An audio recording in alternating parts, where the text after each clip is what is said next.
Is there anything else about the Cavs that catches your eye, maybe? Honestly, is it? Because you talked about Eric Gordon, you talked about Laurie Markkinen. Oh well, I guess really, Ricky Rubio. Mm, Why do you think the Cavs is really intrigued to trade him now? Because at yeah. first it was like when he went down, it was just rumors that it was no doubt we was going to try to extend him as much as possible. Mm, But now you're hearing rumors that Ricky Rubio might get traded for players like Eric I Gordon, did. Karis LeVert. Why is he thrown in there? I don't want to say Chris Fedor said it because I don't think he did, and I don't want Chris Fedor to watch this and be like, "I never said really, not really, I never said Ricky Rubio was getting traded." Someone said it, and I don't know who it was because so I'm not going to say this as my official source or anything like this, and that it's officially confirmed. Because for all I know, I could have caught it out of the corner of my eye on some unreliable source. Someone mentioned it, and I swear it was someone like a decently known reporter that said that if something was to happen that and they couldn't move on from marketing, teams out there are intrigued by Ricky Rubio, right? And it would make sense. Like teams out there like the Celtics and that would love to have Ricky Rubio on the team. It's just that they know there's a big chance he might not come back and might never ever play a game for them and might never step foot in their, you know, in their arena and stadium. But it just it makes me wonder, with the Cavaliers now having Rajon Rondo as a minimum guy and Brandon Goodwin playing really, really solid Oh yeah. basketball and Darius Garland killing it, how many more and Sexton apparently getting extended? How many more guards do you need? That's the question. Well, But you that's just true. don't want to let Ricky Rubio walk for free, do you? No, because then I was gonna throw at you like since you was talking about Marcus Smart, would you trade Ricky Rubio for Smart? No, You not wouldn't at do all. that. Nah, I don't want Marcus Smart on the Cavaliers. Don't do it. If Kobe Altman's watching this, don't get me Marcus Smart. Something about him, I just don't like the way he plays. Why not? I He might think be a little dirty from time to no, no, time, but no, no, not that. I don't care. I don't care if he smacks someone in the head. I don't like how he's such a great defender and all of that, but can't do anything else. Like he can't. His 3-point shooting is it's always the same. It's always 31%, like every year. You never know. He's never going to get better. I don't think his shot creating is not great. I want a guy that can at least, you know, hit a shot consistently, and I think we already have that. So I don't think we need Marcus Smart at all. Are you more higher on him than I am? you really do like Marcus Smart. I probably wouldn't trade him for Rubio though, Yeah. but I really would. I think he'd be decent. But like you said, we do have a lot of guards. So, and the only position we are really, really lackluster in is our small forward position, which I'm gonna beat that until the horse is completely dead. And I think we should get a wing. I just don't know who that wing is gonna be. Yeah. Because I've seen Joe Ingles. Seen Joe Ingles get Yeah, I saw thrown in that. there.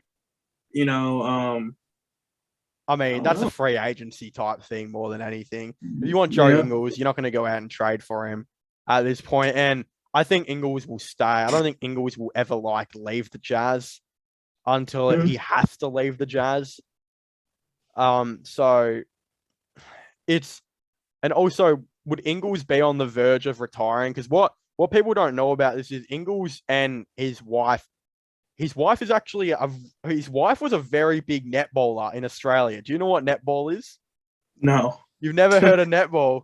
No. Okay, so netball is the biggest female sport in the United Kingdom, I believe, Australia, New Zealand, those countries. So basically, it's like basketball, but there's no backboard and you can't bounce the ball. Once you catch the ball, you have to stand. You can pivot your foot around, but you have to stand, right? You Okay, may I've have seen. seen it somewhere, yeah. So she's really good at that, but they also have a son who has, I think, pretty bad autism. And I think they've struggled a bit there. So, in my opinion, Ingles would either stay in Utah or return to Australia. So, I've seen a lot of teams talk about maybe trading for Ingles. And I don't think he would go. I have a feeling if Ingles was to get traded, he would call it quits and go play Australian basketball. You know what I mean? So, and his wife, he was a really good netballer that probably wants to go back to Australia to commentate, coach, do her thing, right?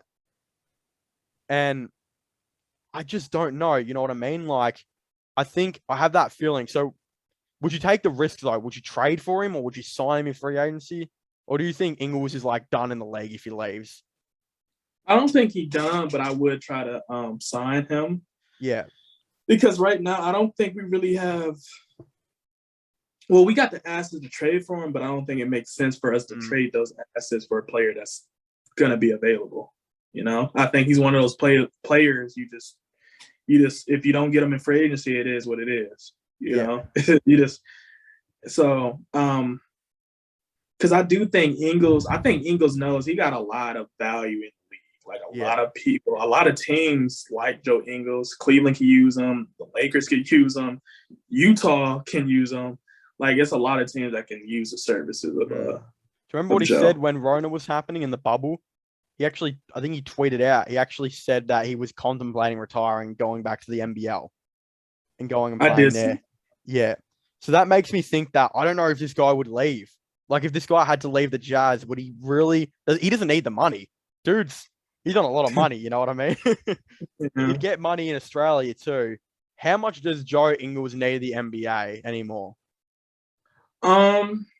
I don't think he needs it, or especially at this age, part of his life, his age of his life, whatever.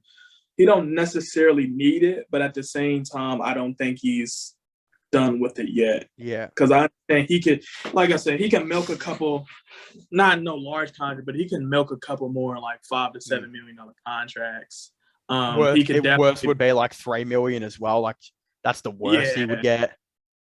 And he can also be on a couple of contending teams, like championship contender teams. Like I could even see the Warriors trying to sign him. Honestly, like that was a report. Yeah, you know, so I can see like which is why I don't think he would just leave. You know, or even if he did leave, I don't think it would be for long.